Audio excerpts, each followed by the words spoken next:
বন্ধুলাভাই বিদেশ যাওয়ার আগে যে আমরা ৫-৬ জায়গাত ঘুরাইছিলাম। তো এগুলার ভিডিও তো আগে আমি অর্ধেক আপলোড করে দিছি। এখন আমি সেকেন্ড পার্টটা আপলোড করবো। তো আপনারা দেখলেইবা। আর যারা ফার্স্ট ভিডিও দেখছিলেন না তারাও দেখতে আইবা। ফার্স্ট ভিডিওতে আমরা কিতা করছি এগুলা তো দেখছেন। এখন সেকেন্ড পার্ট আমি শুরু করলাম। আসসালামু আলাইকুম সবাই ভালো আছেন? আশা করি ভালো আছেন। ফার্স্ট পার্টও তো আমরা শেষ করছিলাম মামার বাসার দাওয়াত খাওয়ার পরে পাড়াইছিলাম বইনের ফুরির বাসাত যাওয়ার লাগি। তো বইনের ফুরির বাসাত আমরা হঠাৎ করে তারা আরে না কইয়া আইছি মানে আইবার ৫ মিনিট আগে ফোন দিছিলাম। তো তারা খবর পাইয়া বাদে নাস্তা-টাস্তা বানাই লিছেন লগালগ। যেহেতু বাসার খান্দাতে আসলো, তো আমরা বাতুত খাইয়া তারারে ফোন দিছিলাম। তো তারা আমরা আইমু দেখিয়া অনেকগুলা নাস্তা বানাই লিছেন ফটফটাইয়া। মানে আমরা চিন্তাও করতাম পারছি না যে অত তাড়াতাড়ি তারা তো নাস্তা বানাইলো গেলে আমরা একটু বিরক্ত হইছি তারার উপরে। যে আমরা অলরেডি পেট ভরা তারপরে তারা অত নাস্তা কিতা লাগি বানাইলো যেহেতু আমরা কইয়া আইছি না। জাস্ট কিছুক্ষণ আগে কইছিলাম। তো তারা অনেকগুলা নাস্তা দিছে দেখতে পারা। যে একজন মানুষের বাসায় তো আমরা ৫ মিনিট আগে খাইয়া আওয়ার পরে এতগুলা নাস্তা যদি রেডি করতে পারে, তারা বাসায় যদি আগে কইয়া আইতাম তাইলে বুঝরা কিতা হইব। আপ্যায়নের লাগি আসলেই বাংলাদেশিরা সেরা। কারো বাসাত না কইয়া গেলে গিয়েও যে পরিমাণর আপ্যায়ন করে, এটা মনে হয় পৃথিবীর আর কোনো দেশেও সম্ভব না, একমাত্র বাঙালিরাই পারে। যাই হোক আমরা নাস্তা-টাস্তা করিয়া বাড়াই গেছি, তারা খাওয়া-দাওয়া করিয়া যেহেতু আমরা বললাম না আমরা আরো অনেক জায়গা যাওয়া লাগবো। তো তারা আমার বইনের ফুয়ারে আর বইনের ননহরির ফুরিরে তারা সালামি দিল।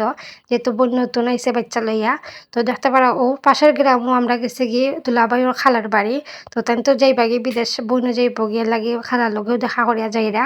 তো খালার বাসাতে আইছি দেখতে পারা খালাও পাগল হয়ে গেছে আমরা হঠাৎ করে দেইখা খালাও জানতা না আমরা তারা বাসাত যাইমু। আমার বইনের বেবিটা যে খুশি দেখতে পারা ঘোরাঘুরি করিয়া তাইনও জানোই না মনে বুঝরাও না তাইন কয়দিন পরে যাইবা গি বাংলাদেশ থাকি। হঠাৎ করে আমার নজর পড়লো উপরের দিকে তারা একটা সিরিয়ালে তেলের বোতল থইছে খালি বোতল সাজাইয়া লাগে তারা তেলের কোম্পানির ডিলার। খালার বাসা থেকে দেখতে পারা আমরা বাড়াই গেছি পরবর্তী গন্তব্যে যাওয়ার লাগে। দেখো আমার বোনের বেবিও কত খুশি। তো তার মতো খুশি আমিও আসলাম কিন্তু আমারে তো আর ভিডিও দেখা যান না। গাড়ির মধ্যে আমি বইনের বেবির লোকে মজা করতে করতে আইছি আমরা গার্ডেন প্লেসও। তো গার্ডেন প্লেস আমার বইনে কইছিল একবার ঘুরিয়ে আইতা। তো আমরা গেছিলাম ঘুরা।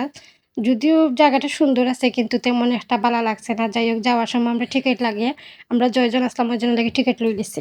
তো অনেকে আমি জানি এর মাঝে গেছইন অনেক ফুরানা জায়গা হয়ে গেছে এটা প্রথম অনেকে গিয়াই হইছইন আমার ধারণা কেউ বাকি না যাওয়ার। তো আমরাও গেছলাম অনেক আগে এটা অনেক পরের ভিডিও ৮-৯ মাস পরের ভিডিও। যাই হোক এমনি দেখার মতো তেমন কিচ্ছু নাই যারা গেছেন তারা সবেও জানোই যে শুধু গাছ-গাছালি আর মানে কিছু বসার জায়গা আছে। যাই হোক তারপরেও আমরা ফ্যামিলির সবাই এনজয় করছি। যদিও কোনো রাইড আসলো না ঘোরাঘাড়া করছি।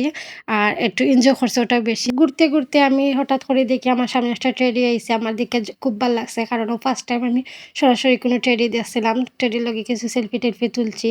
কিন্তু আমি এগুলা আর শরমাইয়া দিছি না। যাই হোক তো আমরা এনে ঘোরাঘাড়ার পরে সন্ধ্যা হয়ে যায়। এখন দুলাভাই করে এত চলো একটু চা নাস্তা খাইয়া বাসার যাইব কিনে। তো এনে বালা কোনো রেস্টুরেন্ট আমরা পাইছি না। যেটাই পাইছি ওটার মাঝে একটু চা নাস্তা খাইয়া পরে আমরা আবার বাসাত রওনা দেওয়া লাগবো। যেহেতু বাসাত তারা লাগা বাসাত চাচী একজনে আমার বোনরে দাওয়াত দিছেন যাওয়ার লাগে।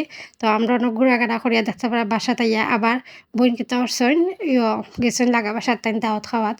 তো খালার আমি কিচ্ছু কিনিলাম তার গ্রামও তেমন একটা দোকান নাই বালা। তো বাসার সামনে যেটা পাইছি ওটা থেকে কিছু নাস্তা কিনিয়া আমরা এখন যাইমু গি লাগা বাসার। তো দেখতে পারা একদিনে আমরা অনেকগুলা দাওয়াত খাইছি যেটা এক ভিডিওর মাঝে দেখানি সম্ভব হইছে না করে আমি ২ ভিডিও দেখাইছি। সারাদিন ঘোরাঘোরা করিয়া তো ভালোও লাগছে খাওয়া-দাওয়া করিয়া অনেক ভাল লাগছে। অনেক বেশি খাইছি খুব বেশি টায়ার্ড। তারা অনেক নাস্তা বানাইছে যদিও আমরা সব খাইছি না। তো যাই হোক আজকে আমরা এই পর্যন্ত আসলো। সবাই ভালো থাকবা আর দোয়া করবা আমরা লাগে। আল্লাহ হাফিজ।